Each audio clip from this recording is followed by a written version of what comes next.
name's Jacqui, Jacqui 1104, because we do have these numbers in Samaritans that are really important to us. So Jacqui 1104, and I'm branch director of Horsham and Crawley Samaritans.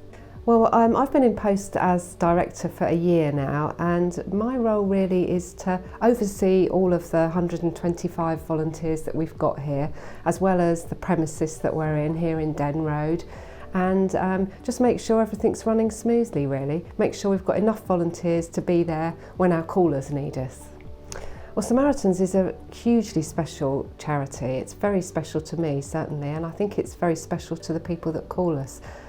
It's a listening service ultimately, and latest research shows that our callers, well, we have one caller every 10 seconds over a 24-hour period, which is a staggering number of people that need to reach out to us at 24 hours a day. So we're here as a listening service. We're non-judgmental. We don't give advice to callers, and we take calls from people who aren't just suicidal. That was something I did want to say. 20% of our callers do have suicidal feelings, but we're also here to listen to people who might be feeling very lonely or very isolated. They might have ongoing mental health issues. They might be students. We do take a lot of calls from students who have just gone to university, or people who are struggling with bereavement or a whole host of other issues. So it's an amazing charity, and one I'm massively proud to be part of.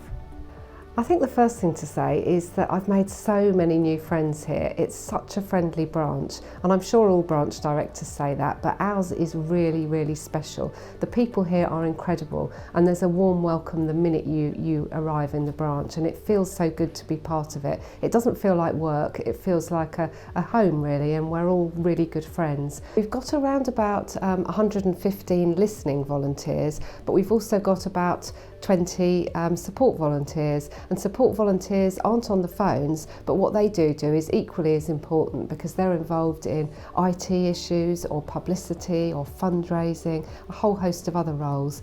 So yes, around about 130 at the current time, but we're always looking for more. And the volunteers themselves, well, we're quite a diverse group really. Our youngest volunteer is 19, and our oldest volunteer is probably in her 80s, and she's absolutely amazing. They all are. And we've got people that are full-time workers like myself. We've got people that work part-time, own their own business. They could be students or they could be retired. So a whole host of different people come and join us.